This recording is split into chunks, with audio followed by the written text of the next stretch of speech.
Assalamualaikum warahmatullahi wabarakatuh. Bertemu kembali dalam program Politik Siasat. Saat ini kita akan membahas tentang kesiapan KPU sebagai penyelenggara pemilu. Komisi Pemilihan Umum Republik Indonesia belum lama ini atau kemarin tepatnya telah melantik komisioner KPU Provinsi Kepri. Ada 5 nama, ada Ferry Mulyadi Manalu, Indrawan Susilo Prabowo Wiyadi, Jernih Miliati Siregar, Muhammad Syarif Anene, Papene, dan Priyo Handoko. Bersama saya di studio sudah ada mantan komisioner KPU Provinsi Kepri, Bang Ridwan Manbai. Selamat datang, Bang. Dan sekretaris Demokrat Kepri, Bang Raymond. Selamat datang di studio kami. Bang, kita akan diskusikan nih 5 nama yang sudah terpilih. Ada Ferry Manalu, ada Indrawan, ada Jernih, ada Muhammad Syarif Papene dengan Priyo Handoko. Abang sendiri sebagai mantan komisioner dan juga timsel kemarin ya, melihat hasil yang 5 ini seperti apa? Ya, terima kasih. Assalamualaikum warahmatullahi wabarakatuh. Jadi memang kalau melihat yang kemarin memang kami saring dari yang mendaftar itu sebanyak 56 orang, kemudian akhirnya menjadi 10. Nah 10 itu adalah yang terbaik di antara 56. Nah, dari 10 itu ditentukan oleh KPU Pusat lewat fit and proper test dan alhamdulillah terpilih 5. Jadi kalau 5 ini memang semua adalah mantan penyelenggara. Secara background mereka ini tidak, istilahnya kalaupun besok kita adakan pemilu mereka sudah siap.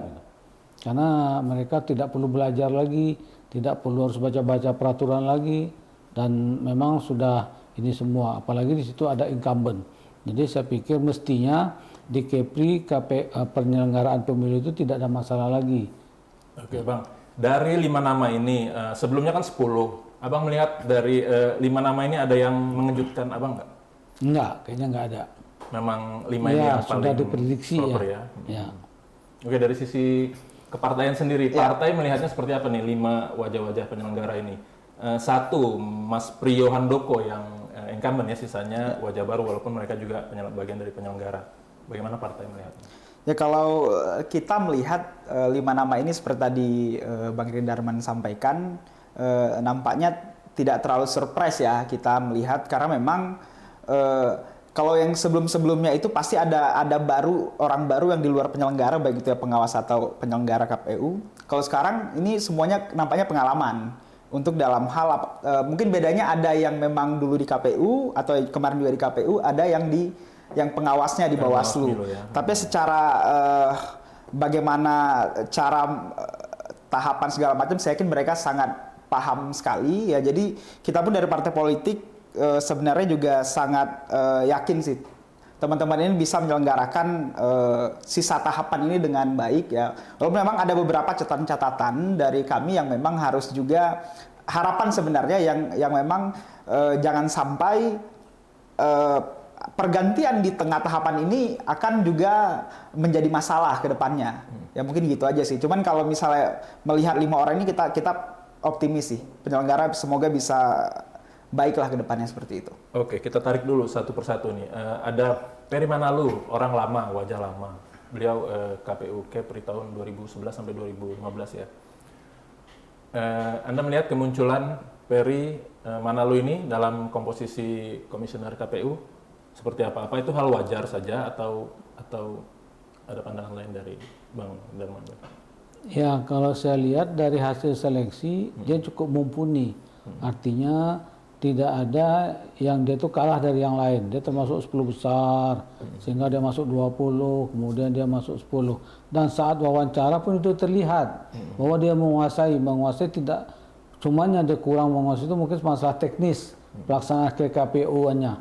Karena ada perubahan-perubahan ya sejak karena beliau waktu itu masih KPU, menjabat. dia jadi KI. Nah itu kan beda ininya, domainnya KI sama KPU. Nah mungkin teknisnya itu dia tidak ngerti, tapi bahwa dia sebagai seorang mantan penyelenggara, dia punya ilmu. Artinya dia bisa berbuat dan bisa bahwa sekarang ini udah dia ibarat mobil, udah gigi 3 gitu. Tidak dipanasin, tidak ada langsung ini dia. Ya. Abang, kalau abang melihat latar belakang dari masing-masing. Masing-masingnya punya latar belakang Ya. nih, punya bendera masing-masing nih. Ada yang dari jalur HMI, ada yang dari jalur banyak lah jalurnya. Iya, iya. Abang melihat komposisi ini bagi partai, apakah sudah cukup aman atau seperti apa? Ya kalau latar belakang orang ya kita nggak bisa kesampingkan ya. Setiap orang pasti punya background ya kan. Tapi kalau kita dari partai politik lebih kepada melihat kapasitas mereka ya, apakah memang mumpuni atau tidak dalam hal nanti menyelenggarakan penyelenggaraan pemilu ini ya. Apalagi tadi yang kita agak wanti-wanti ini berjalan kan di tengah tahapan, khususnya misal tadi bicara misalnya kalau dulu Ariston ya kalau tidak salah, Pak Ariston itu untuk yang divisi teknis, karena gini, sekarang ini yang sedang berjalan ini adalah teman-teman di divisi teknis ya, seperti itu. Nah, Bang Ariston karena sudah tidak ikut lagi masuk penggantinya Pak Ferry misalnya seperti itu ya. Kita dulu beliau sudah pengalaman juga pernah di KPU, cuman ya memang kan harus banyak hal teknis yang memang harus beliau menyesuaikan. Ini memang jadi harapan kita agar dia bisa cepat mengejar ya, sehingga tidak ada kendala-kendala ke depannya seperti apa ya kan yang berjalan nanti. Sekarang lagi tahapan verifikasi ya kan, belum lagi nanti harus menunggu lagi nanti teman-teman di KPU kabupaten kota juga bisa jadi ada yang baru, siapa tahu divisi teknisnya juga beda lagi ya. Ini kan butuh penyesuaian ini yang jangan sampai permasalahan multitafsir dari regulasi yang ada ini akhirnya menghambat dan membuat kita juga di peserta pemilu jadi ikut kebingungan ya. Ya contoh yang paling konkret saja kemarin itu terkait dengan keputusan KPU yang 352/2023 kemarin ya, Bang Redaman ya, itu memahami itu saja itu berbeda-beda sampai ke tingkat bawah. Bahkan kami kemarin bahkan sampai konsultasi, bahkan minta tolong DPP untuk ke KPU karena ada beberapa poin yang memang di provinsi beda, di kabupaten kota ada yang beda gitu. Ya ini apalagi pada saat nanti berganti ya penyelenggara yang baru, apalagi divisi teknisnya berbeda, ini tentunya kan butuh lagi nih. Nah ini yang menjadi catatan kami juga, jangan sampai ini jadi masalah nantinya. Ya, kira-kira mungkin seperti itu catatan kita.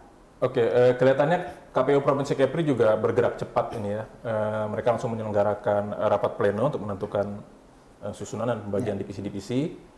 Informasi yang kami dapat memang ketuanya adalah Indrawan Susilo Prabowiadi.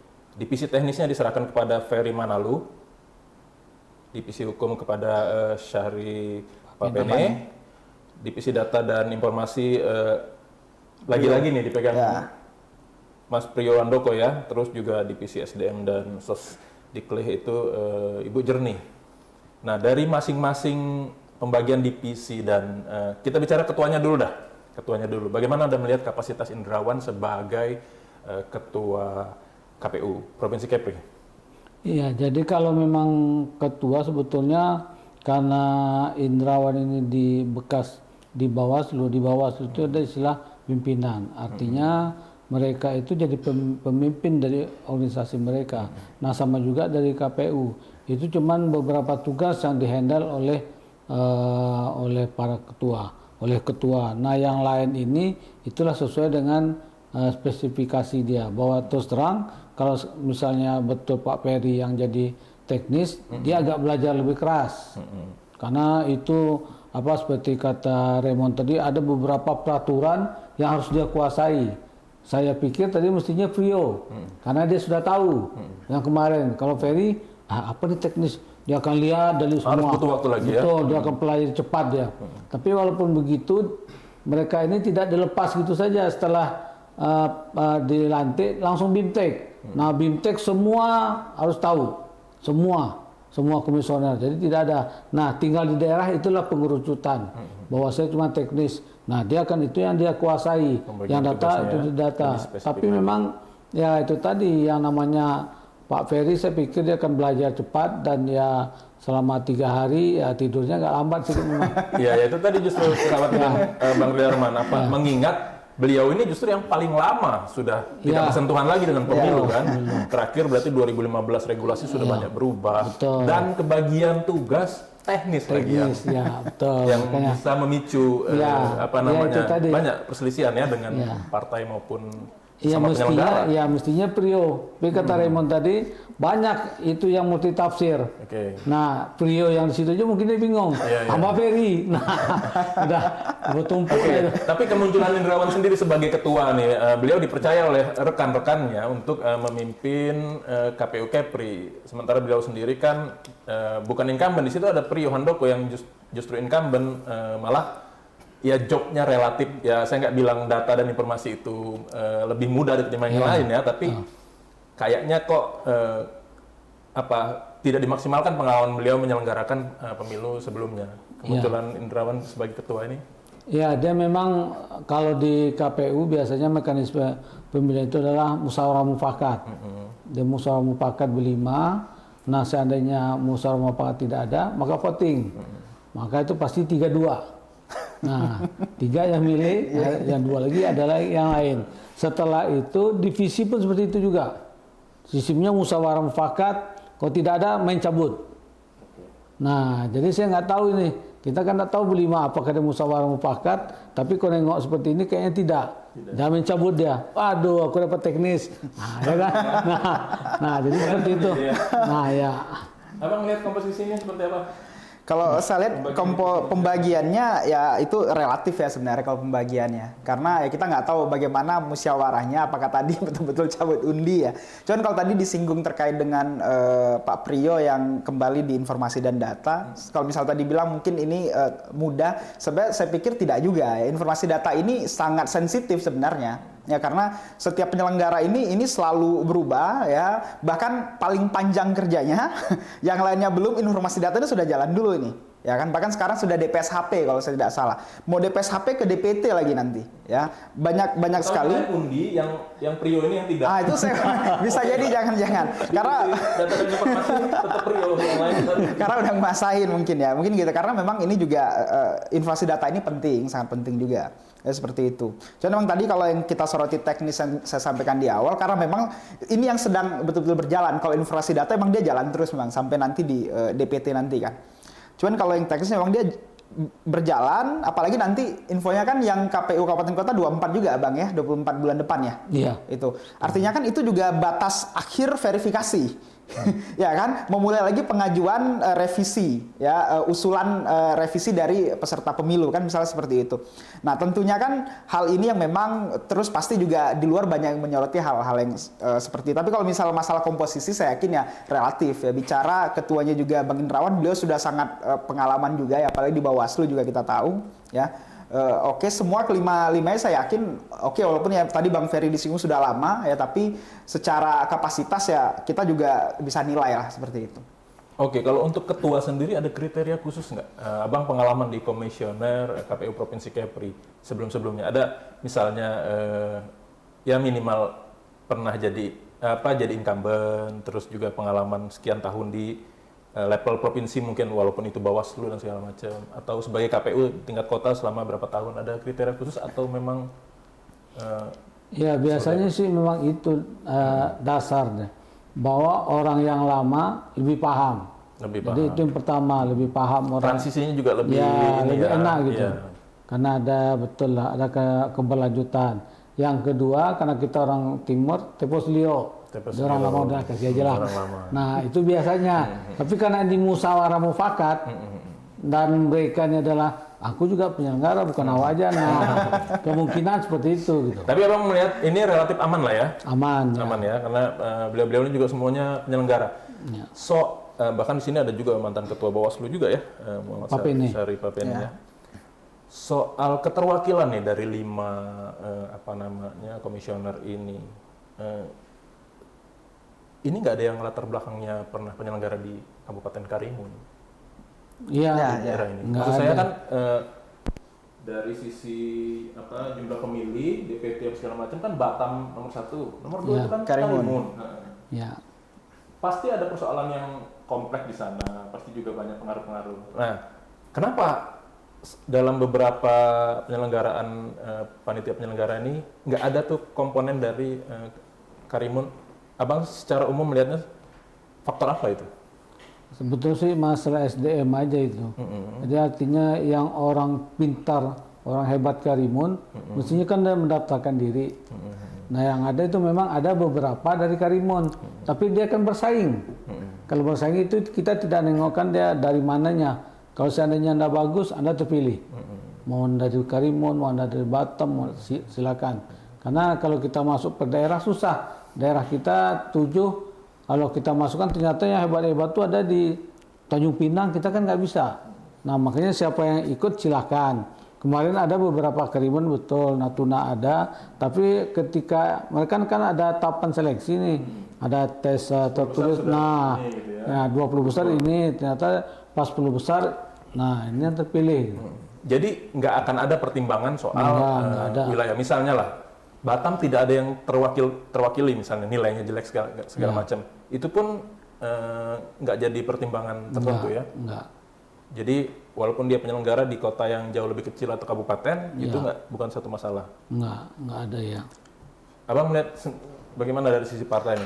Ya, kalau kita dari Keparten itu tidak jadi masalah ya, tidak jadi ukuran. Kalau misalnya mau diikutkan ada perwakilan berarti ya harus setuju juga komisionernya.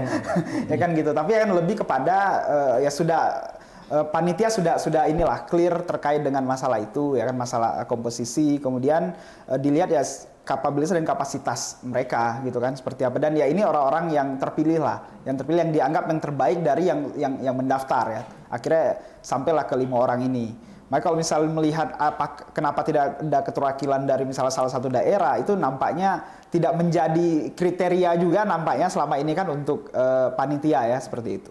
Mungkin gitu. Bukan, tapi kalau kayak Batam kan kompleks, di sini terwakili lah oleh keberadaan Jernih Meliati Siregar nih kan. Jadi ketika provinsi dihadapkan pada persoalan di kota Batam yang ternyata bermasalah, baik DPT maupun ya di tingkat-tingkat bawahnya lah. Nah itu kan ada Jernih yang paham lapangan di sana. Nah Karimun juga sebagai nomor 2 terbanyak daftar pemilihnya, akan ada persoalan lain juga di Karimun dan berbeda. Ya, selama ini juga kalau kita lihat, jika ada persoalan-persoalan ya di tingkat bawah ya kabupaten kota, semua juga berkoordinasi dengan baik. Saya yakin seperti itu. Misalnya tidak ada dari provinsi yang dari Karimun, tapi kan sana ada KPU Karimun yang berkoordinasi juga dengan baik, ya kan? Teman-teman juga sangat menguasai wilayah pasti teman-teman di penyelenggara. Misalnya dia divisi data informasi, coba ditanya dengan Pak Prio misalnya, data Karimun sangat kuasai, saya yakin gitu. Karena dia pasti emang sudah tugasnya begitu. Untuk divisi lainnya juga, ya itu pasti seperti itu gitu. Kemudian misalnya Batam yang kompleks sehingga mungkin harus banyak orang Batam yang di komisioner provinsi ya tidak juga, ya kan ada prosesnya kalau memang akhirnya pada saat tahapannya misalnya memang banyak Batam ya memang di tahapannya begitu ya, mungkin seperti itu. Kalau sekarang kita lihat yang Batam misalnya Kak Jernih, kemudian kalau Pak Prio itu Lingga ya asalnya kalau nggak salah, kalau Pak Indrawan itu Bintan ya sama dengan kami. Terus Pak Sari itu Batam ya? Batam. Pak Ferry sama Ferry Batam juga ya, berarti 3 Batam. Bukan berarti karena Batam kompleks sehingga harus 3 misalnya, kan tidak juga. Tidak. Tapi ya memang inilah hasil ya dari panitianya ya memang yang dirasa memang yang terbaik dari yang lain. Mungkin gitu untuk saat ini. Oke, sekarang fungsi ketua di KPU provinsi ya. Selain konsolidasi, apalagi kira-kira yang akan yang harus menjadi perhatian lah bagi ketua terpilih?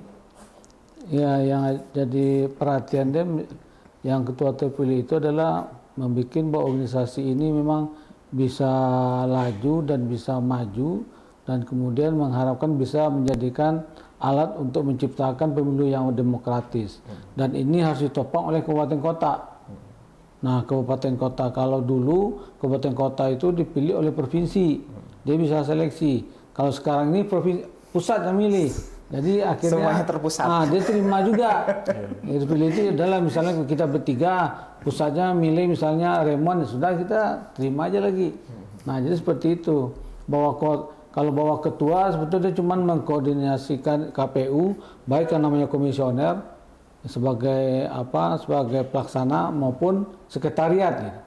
Nah dia kan harus bekerja sama yang lain, bahwa KPU ini harus lembaga yang memang masyarakat percaya dengan dia. Nah itu harus dibawa oleh ketuanya. Oke, ada kekhawatiran nggak Pak Indrawan ini sangat berpengalaman di Badan Pengawas Pemilu, termasuk ya Provinsi Kepri ya 2 periode ya, dan beliau juga punya kemampuan menguasai juga regulasi-regulasi penyelenggaraan pemilu. Tapi apakah sebagai penyelenggara ini benar-benar jadi panitianya langsung nih? Jadi udah nggak cuma ngawas-ngawasin panitia lagi, tapi sebagai penyelenggaranya langsung.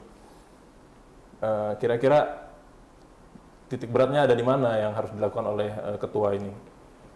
Ya, karena beliau mantan Bawaslu, jadi mestinya dia tahu mana yang boleh, mana yang tidak boleh. Waktu aku di Bawaslu, aku suka kritik KPU seperti ini. Nah, dia akan bekerja, ini tak bisa nih, tak boleh. Nah, tapi realita kadang berbeda kan?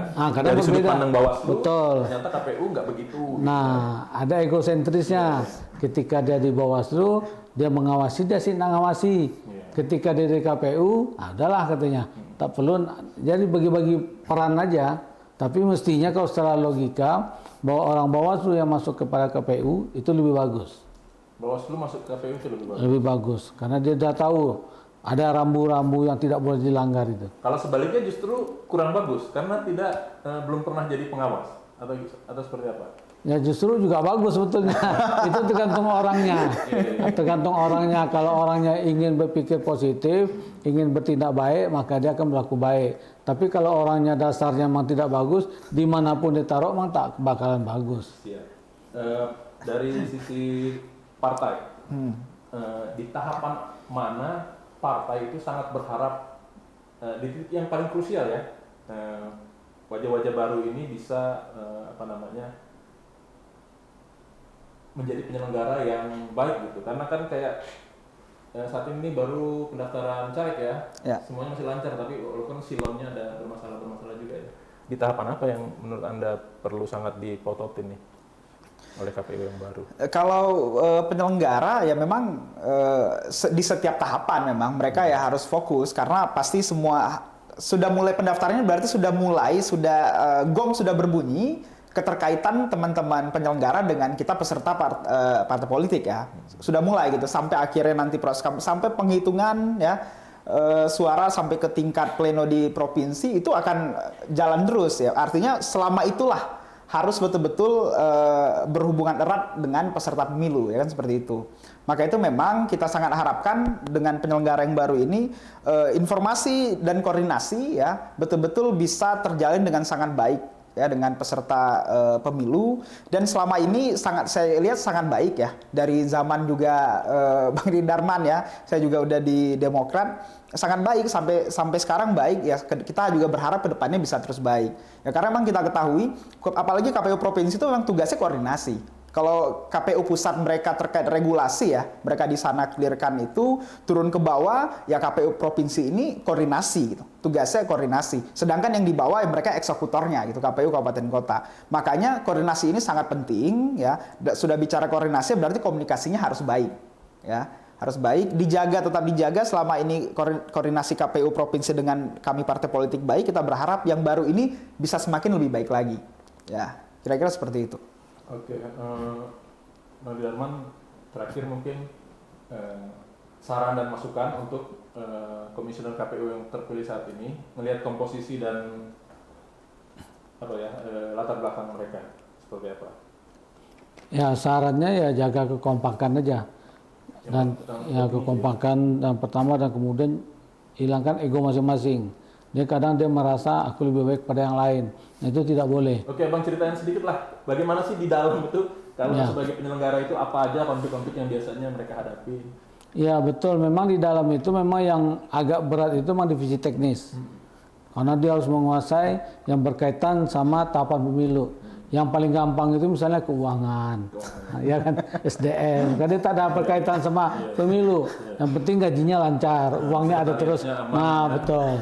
Itu kan yang paling gampang kerja, tapi kayaknya malas lah kalau bagian keuangan. Nah, diharapkan ada yang merasa aduh aku banyak betul lah kerjaku di sini, kayaknya aku lebih. Nah, seperti itu, maunya itu tidak ada gitu. Jadi kalau udah masuk di KPU maka dia namanya KPU, dia tidak boleh bawa background dia, aku ini Panwas nih atau jadi aku ini orang Medan, tak ada lagi, aku ini KPU Kepri. Nah, gitulah selama 5 tahun. Nah, itu harus dijaga kekompakan, dan kemudian ya bagi masyarakat tunjukkan kepada masyarakat bahwa KPU itu bekerjanya memang bagus. Mana yang KPU-nya, mana yang sekretariat. mana yang operating sistemnya, mana yang supporting sistemnya. Baik, dari sisi partai. Ya, kalau harapan kita tadi saya sudah banyak sebutkan di awal. Cuma memang ada mungkin hal-hal yang kedepannya semoga ya bisa tapi ini mungkin tataran atas ya. Maksudnya begini, sekarang ini kan pergantian ini di tengah tahapan, ya. Ini tentunya kan ada hal-hal yang harus disesuaikan ya segala macam dan pasti sangat mempengaruhi proses penyelenggaraan pemilu itu pasti.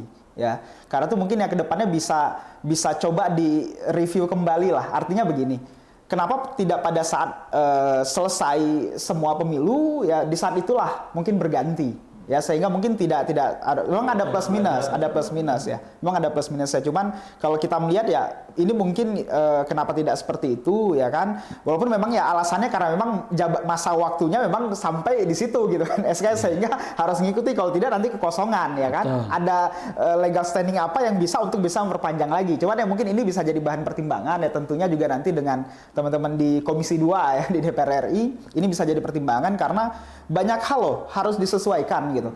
Belum lagi kita baru bicara KPU provinsi hari ini. Kita belum bicara nanti KPU kabupaten kota lagi ya. Banyak hal sekali yang terjadi pengalaman kita sebagai peserta pemilu dan itu juga ikut merugikan kita gitu. Pada saat ada multi tafsir dari regulasi yang ada, kemudian di bawahnya mengikutinya tidak sama gitu. Ya, yang paling mudah saja misalnya kalau dulu yang sering terjadi sampai hari ini masih sering terjadi, kita harap kedepannya tidak terjadi lagi. Contoh pemahaman terkait dengan daftar pemilih tambahan sama daftar pemilih khusus, sederhana sebenarnya, ya kan? Tetapi pemahaman ini terkadang masih beda sampai ke KPPS, ya kan? Sampai KPPS beda bahwa pemilih tambahan itu boleh datang dari jam 8 sampai jam 1 misalnya. Tapi ada yang bilang enggak, ini jam 12 sampai jam 1 saja gitu. Itu hal yang kecil sebenarnya, sederhana. Karena apa?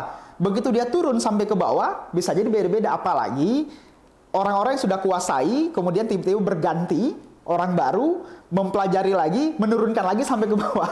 Nah, ini kan jadi hal-hal kendala-kendala yang akan terjadi. Maka itu memang mungkin ini bisa dievaluasi lah ke depannya. Dan dengan tahapan-tahapan pemilu ya? Ya pastinya, gitu. Karena ini kita membutuhkan penyelenggara yang betul-betul menguasai regulasi, menguasai tahapan kan seperti itu. Artinya adalah orang-orang yang sudah clear dengan itu, bukan orang-orang yang baru mau belajar sebenarnya. Tetapi kondisi membuat akhirnya kita harus bisa siap dengan hal itu, ya kan? Walaupun ya memang dengan seperti saya bilang di awal, orang-orang yang sudah terpilih sekarang kita yakinilah kemampuan mereka gitu. Nah, tapi ada hal juga yang tadi mungkin disampaikan, teman-teman misalnya sekarang yang dulu di Bawaslu juga pengalaman, tapi mereka kalau secara regulasi saya yakin katam gitu, karena mereka untuk mengawasi itu harus clear ya. Terkait dengan regulasi baru mereka bisa fokus untuk mengawasi. Tapi pada saat mereka mengawasi berbeda pada saat mereka melaksanakan. Ini hal yang juga tentu harus penyesuaian kembali, ya kan? Maka itu memang terkait dengan pergantian di tengah tahapan ini memang harus jadi evaluasi ke depan. Mungkin itu sih catatan penting kita. Iya, Bang Darman sekali lagi. Masih banyak tahapan-tahapan yang harus kita lalui dalam tahapan pemilu nih ya. Masih akan banyak muncul wajah-wajah baru karena mengingat baru provinsi nih, nanti kota kabupaten, belum lagi Bawaslu-nya ya. Bawaslu Kepri juga sedang mencari orang lagi, tapi relatif aman lah karena masih menyisakan 3 komisioner. Nah, dalam masa peralihan ini, apa yang harus dilakukan nanti oleh para penyelenggara komisioner-komisioner yang terpilih dalam waktu dekat ini, kota kabupaten maupun Bawaslu kota kabupaten? Ya, kalau KPU provinsi kayaknya kan tadi juga nggak ada patokan khusus, misalnya incumbent diutamakan juga kan? Enggak, ya. Karena kan seleksi semuanya disamakan kan? Samakan, betul. Jadi apa yang perlu dikejar? Ya kalau sekarang ini memang kalau untuk yang KPU Kepri-nya nggak ada lagi, karena mereka itu kan sudah ready semua, udah tinggal jalan. Nah tinggal kabupaten, tinggal kota kabupaten terutama yang berada di jauh-jauh di daerah di pulau, karena pemahaman dia beda. Apalagi kalau orang baru, walaupun sudah di BIMTEK, dia kadang dia ngerti setelah 4 tahun dia mengabdi. Nah, kalau yang nama pemilu kan tidak 4 tahun lagi. 2024 itu dekat loh. Sementara perlombaan sudah berjalan. Sudah berjalan. Makanya kalau kita lihat kalau orang baru biasanya perhatikan aja kalau dia pleno dia duduknya jauh belakang sedikit. Ya kan? Kalau ada orang demo dia tamu di depan, dia duduknya belakang. Nah, sebagai pansel sendiri, sebagai tim sel, ada nggak terpikir untuk utamakan yang berpengalaman? Ada poin-poin khusus ya? Kalau itu sih tidak. Kalau kita kan itu normatif. Apalagi pansel sekarang ini seleksinya itu didesain oleh KPU. Materi ujian KPU pusat yang menentukan. Kemudian kesehatan itu pusat kerjasama dengan TNI AD lagi. Standarnya standar Taruna itu. Yang dia bikin, yang apa yang bisa masuk pansel itu adalah cuman essay sama wawancara. Jadi kami tidak bisa lagi bermain di situ gitu. Misalnya kami ingin si A, ternyata lewat yang pertama, lewat kedua, lewat ketiga nama dia tidak lolos, tak bisa. Dan itu tidak bisa diubah gitu. Karena desainnya dari pusat. Kalau dulu dikasih serah-serah sama provinsi, Sarawak lah, awak yang nyari katanya. Kalau sekarang tidak bisa, makanya bagi kami walaupun dia ada beberapa yang dinilai bagus, minimal orang lain bagus, dan ternyata nilainya jelek, ya sudah. Mau apa? Waduh, mak nilainya jelek ternyata. Iya, ini kan waktu penyelenggaraan juga mepet ya. Kadang orang yang ditunjuk sebagai ketua juga belum tentu orang yang paling berpengalaman, juga bisa terjebak dalam situasi sulit yang bahkan membawa dia ke ranah baik pidana maupun sengketa pemilu ya. Di Batam udah beberapa contoh jadi persoalan ketuanya ujungnya bermasalah sampai yang terakhir 5-5-nya. Nah, situasi ini kan masih mungkin terjadi juga kan. Kira-kira langkah apa yang harus banyak dipelajari oleh penyelenggara pemilu ini? Enggak cuma regulasi, kayaknya juga kematangan secara personal juga. Iya, makanya kalau di KPU itu ada integritas, itu yang dijunjung tinggi. Di KPU integritas itu alhamdulillah terjaga. Kalau di Batam godaan yang banyak. Kalau di KPU godaan nggak ada. Orang goda kita nggak ada. Kalau di luar di Batam goda. Sekali kita nggak bisa, goda lagi nggak bisa, 3 kali nggak bisa lewat orang lain. Nah makanya yang perlu itu adalah integritas. Makanya masuk KPU, makanya kalau dilihat sebetulnya kalau penghasilannya udah standar manajer tengah ke atas lah. Pokoknya dia main mobil aja, pokoknya semua fasilitas dia cukup, nggak ada lagi. Nah itu tadi integritas. Orang kan maunya cepat kaya. Aduh masa cuma segini tambah. Kalau yang di Kepri alhamdulillah sampai sekarang nggak ada. Di Batam yang goda itu paling banyak. Nah di partai terutama. Nah betul. DPR betul. Nah nanti diajak ngopi. Habis kasih ngopi kasih ini itu berapa orang yang kena pecat. Nah orang berangkat kasih tahu katanya. Katanya kasih tahu kawan, habis itu dibilang itu tiketnya sama aku. Nah dia cerita, makanya itu yang paling bahaya itu integritas. Makanya kalau sama orang partai, halo gitu aja udah, nggak bisa lebih ajak ngopi. Kalau kayak Raymond ini tak bisa nih, bahaya orang curiga. Nah, karena ya itu tadi integritas. Iya. Kan, tapi memang sifat manusiawi itu kan begitu udah jadi ketua, udah mulai tuh ya, makanya kalau KPU dia agak terisolir. Dia boleh berkawan sama orang penyelenggara saja. Sama yang lain dia tidak bisa. Apalagi sama partai. Sempat foto kasih edar, udah bisa berhenti deh. Nah, tapi kalau dalam kita bicara etik nih, dalam situasi seperti ini misalnya orang parpol terutama caleg nih ya, ketemu dengan penyelenggara pemilu. Bukan penyelenggara pemilu sih, calon jadilah. Calon jadi penyelenggara pemilu sama caleg. Itu benar-benar kalau kata saya sih ya bisa menimbulkan kecurigaan ya dan persepsi tidak baik ya di mata orang. Jadi tadi integritas ya. Kalau abang penutup nih untuk pertanyaannya sama. Dengan melihat situasi ini tadi karena masih ada KPU kota kabupaten, belum lagi ada Bawaslu, tahapan-tahapan itu yang harus mereka pelajari juga, terus akan timbul problematika juga, personal yang nggak siap mungkin jadi ketua, mengakomodir dan segala macam, ujung-ujungnya bisa bermasalah, baik konflik sengketa pemilu maupun pidana. Abang harapannya seperti apa dari partai? Ya tentunya kita peserta pemilu inginkan teman-teman di penyelenggara itu ya fokus saja dengan tugasnya, menjalankan dengan baik, dengan profesional pastinya ya, seperti itu. Dan ya tadi memang harus dibatasi sekarang ya, dibatasi terkait dengan komunikasi ya. Artinya komunikasi kita tetap lancar seperti yang saya bilang di awal tadi, cuman ya terkait dengan penyelenggaraan pemilu ya kan, seperti itu. Maksudnya terkait dengan informasi-informasi ya yang juga sangat terbatas tentunya ya. Dan kami juga sebagai peserta pemilu sangat menghargai itu gitu, menghargai etika yang harus dijaga oleh teman-teman penyelenggara, karena kami juga inginkan hal yang sama juga mereka lakukan dengan teman-teman peserta yang lain. Intinya mereka harus bisa berada posisinya di tengah-tengah ya, tidak kemana-mana ya. Dan tentu ini menjadi harapan kita semua ya, seperti itu.